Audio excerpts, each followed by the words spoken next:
L'activiste américaine Angela Davis, privée d'un prix pour son engagement en faveur des droits civiques, une décision prise par un institut américain. Selon la militante, c'est son soutien ouvert à la cause palestinienne qui pose problème. Les précisions d'Antoine Clairaut. Du point de vue des médias américains mainstream, Angela Davis est une figure controversée. Communiste, championne des droits de la femme, anticapitaliste, difficile de la ranger dans une seule case.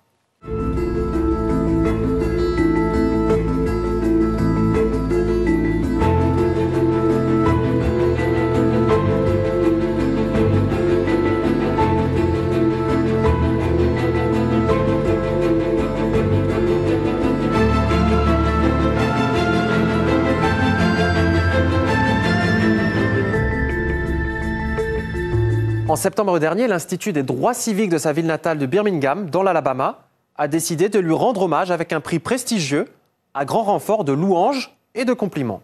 Une des championnes des droits humains les plus reconnues, qui donne une voix à ceux qui ne peuvent parler eux-mêmes. Mais à chaque fois que les archives de cette infatigable activiste reviennent au devant de l'actualité, cela provoque un tollé. Et cela a encore été le cas cette fois-ci. Avant qu'elle ne puisse recevoir sa récompense, l'Institut qui devait la lui remettre a fait marche arrière. Après l'examen poussé des déclarations et des archives publiques de Mme Davis, nous avons conclu qu'elle ne remplissait pas tous les critères sur lesquels ce prix est fondé. L'Institut des droits civiques de Birmingham ne dispose pas d'une liste de critères publiés aux yeux de tous. Mais Angela Davis croit savoir que ce revirement s'explique par ses prises de position sur la Palestine. Bien que l'Institut des droits civiques de Birmingham a refusé de révéler les véritables raisons qui l'ont poussé à prendre cette décision, j'ai appris depuis que mon soutien de longue date pour la justice en Palestine était en cause. Certains soutiens d'Angela Davis ont protesté dans les rues de Birmingham, d'autres sur les réseaux sociaux. Le prix Fred Shuttleworth est une récompense en héritage. Il appartient à Angela Davis. C'est honteux. Je soutiens ma chère sœur et amie Angela Davis. Voici Mark Lamont Hill, un auteur et universitaire américain qui intervenait régulièrement sur CNN. Mais ce n'est plus le cas depuis des propos prononcés à l'antenne en soutien aux droits des Palestiniens et contre les pratiques israéliennes violentes.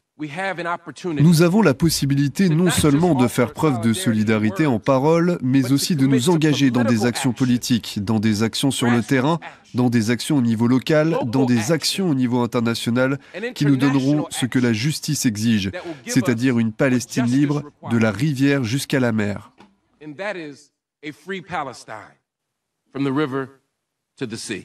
Il n'a apparemment pas choisi les bons mots pour ce faire. La métaphore de la rivière et de la mer revient en effet souvent dans les déclarations du Hamas, un des partis politiques majeurs de Palestine, est considéré comme une organisation terroriste par les États-Unis. Mark Lamont Hill a été renvoyé de CNN peu après cette intervention. En fait, certains parlementaires voudraient voir les voix les plus critiques envers Israël, celles qui soutiennent les sanctions, être mises hors d'état de nuire. L'ex-souffre-douleur de Donald Trump, le sénateur Marco Rubio, a récemment proposé une loi qui encourage les autorités à prendre des mesures contre les entreprises qui soutiennent le boycott anti-Israël.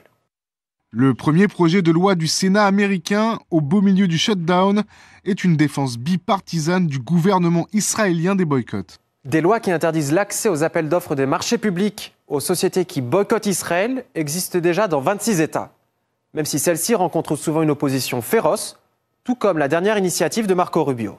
C'est absurde que le premier projet de loi pendant le shutdown soit une législation qui punit les Américains qui exercent leur droit constitutionnel de s'engager en politique. Le scandale Angela Davis montre combien il est imprudent de dire du mal d'Israël en public.